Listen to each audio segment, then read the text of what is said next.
everyone, I'm Michelle with Designs by JuJu, and in today's video tutorial, I'm going to be showing you how to stitch the In the Hoop Molly Mine Crazy Patch Series 1. I will be stitching block 1 in the 7 3/4 inch size. These blocks are available in 7 sizes and are sized to coordinate with our quilting backdrops available from Designs by JuJu. In 2025, Designs by JuJu acquired the designs and digital rights to all Molly Mine designs.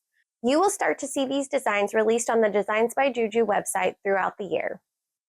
If you have previously purchased the Crazy Patch quilt blocks from Molly Mine, you will notice there are some changes and modifications made to coordinate with the quilting backdrops from Designs by JuJu. Follow along in today's tutorial as I show you the flip and stitch technique method and how you can create these fun and crazy blocks. Let's get started.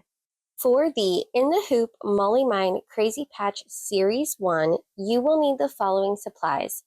Fabric cut according to the supply list listed within your PDF.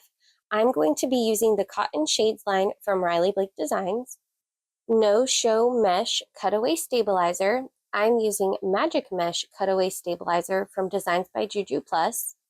Batting. I'm using loftySOFT batting from Designs by JuJu Plus. Embroidery thread. And finally, some scissors. Let's head over to the embroidery machine and let's get stitching. We are over at my embroidery machine and I already have my 8x8 hoop loaded onto my machine.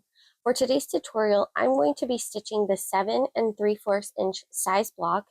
Each of these blocks are sized to coordinate with our quilting backdrops available from Designs by JuJu.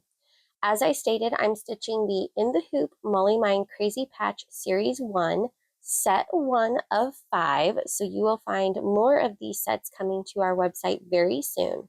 A quick note about the Crazy Patch blocks: if you have previously purchased this set from the Molly Mine website, as of 2025, Designs by JuJu has acquired the digital rights and designs from Molly Mine.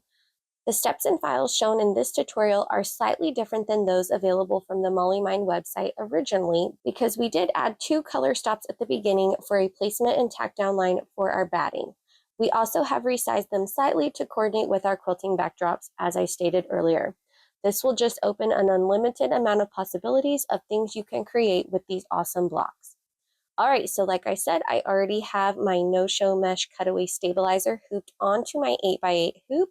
I am using magicMESH Cutaway Stabilizer from Designs by JuJu Plus, and I'm ready to go ahead and run my first stitch, which is going to be the placement line for my batting.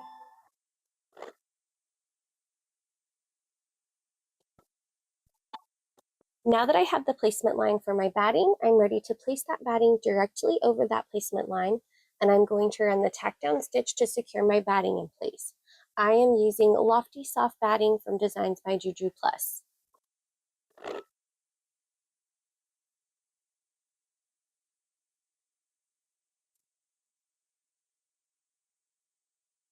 Next, I'm going to remove my hoop from my machine and I'm going to trim away the excess batting right along that tack down line, making sure not to trim any of the stitches. Now that I have my batting trimmed, I'm ready to run the third stitch step, which is going to be the placement line for all of my crazy patch block.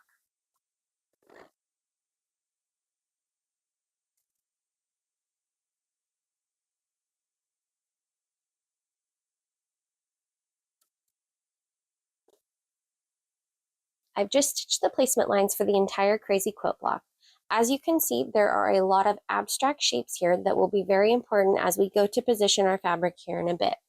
At this time, I highly recommend that you grab your color chart that's included with your purchase so that you can follow along for each of the stitch steps. While most of the crazy patch blocks follow a similar step, there are times where there will occasionally be a motif that is stitched over a fabric before the next fabric is tacked down. You will also notice that the initial fabric placement is different for each of the blocks. So again, make sure to reference the color chart so that you know exactly which stitch step comes next. For today's tutorial, I am stitching block 1 in the set 1 of 5 for the Crazy Patch series. Again, your block may look different than mine, but the steps are similar and tend to follow a similar pattern. After reviewing the color chart, I can see that I am going to be doing this initial piece of fabric in the center as my first applique and tack down stitches. So I already have my fabric cut. I'm going to position that fabric directly on top of that placement line, and I'm going to take it over to my machine to run the tack down stitch to secure this fabric in place. I've just tacked down that first piece of applique fabric, so I'm going to go ahead and trim away the excess right along that outer tack down stitch.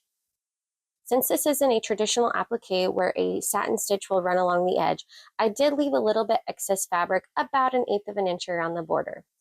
Referencing the color chart, I can see that my next tack down stitch is going to run right here along this top edge.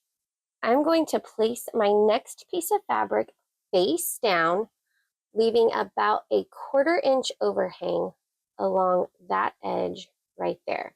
So what's going to happen next is we're going to run a tack down stitch that's going to run right here along this edge, and then we are going to flip this fabric. We call it the flip and stitch method. So I'm going to place this fabric right side facing down, and I'm going to run the tack down stitch to secure that fabric in place. Now that I have that fabric tacked down, you can see it ran the tack down stitch right here along the top. I'm going to flip this fabric like so, and I'm going to give it a good finger press right here along the edge, and I'm going to take it back over to my machine where it's going to run the tack down stitch along the edge, top, and other edge. I've just run the tack down to secure that fabric in place, so now I'm going to trim away some of the excess fabric along the edge here. Any fabric that is on the inner portion of the block, so any fabric that's in this section of the block, I'm going to trim, again, leaving about 1/8 of an inch of a border here.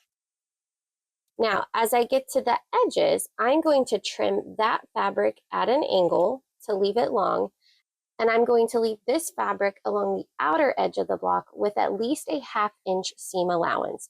I'm going to just leave mine long because I have the fabric and there's no need to cut it, but if you want to trim yours, you can.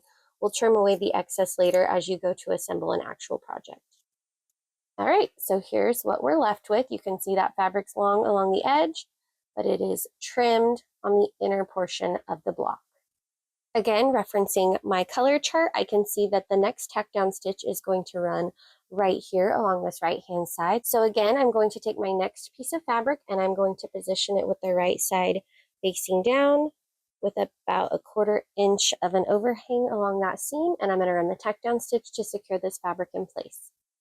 Again, I just run the tack down to secure this fabric, so I'm going to flip it, give it a good finger press, and stitch the tack down. All right, I'm going to trim the fabric just like I did on my blue piece. So I'm going to leave this inner portion about 1/8 of an inch, anything inside the block, and then the edge, cut at an angle, and leave it long. I am going to continue to do these exact same steps for the remaining blocks. I will show you those steps on camera, but I am going to fast forward it just so that it doesn't become too redundant.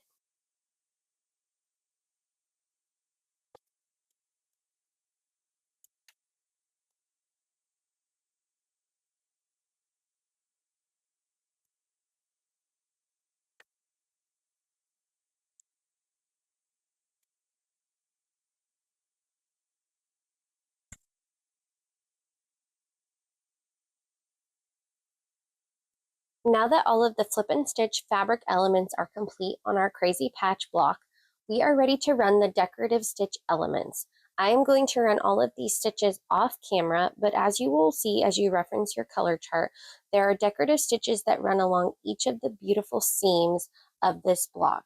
There is also a fun decorative element that stitches on this main block in the center, as well as on many of the other blocks within this crazy patch series. So again, I'm going to run those stitches off camera and we'll check back in once that's complete. Now that all of the decorative stitches and elements are complete, I'm ready to remove my crazy quilt block from my hoop. Next, I'm going to remove all of the excess stabilizer. I'm going to be using my trimmer by George and my rotary cutter to do this.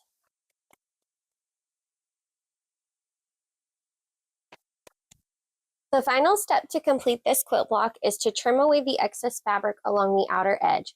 I'm going to leave a 1/2 inch seam allowance around the outside edge of my quilt block. And there we go, our quilt block is complete. So if you remember, I'm going to flip my block over.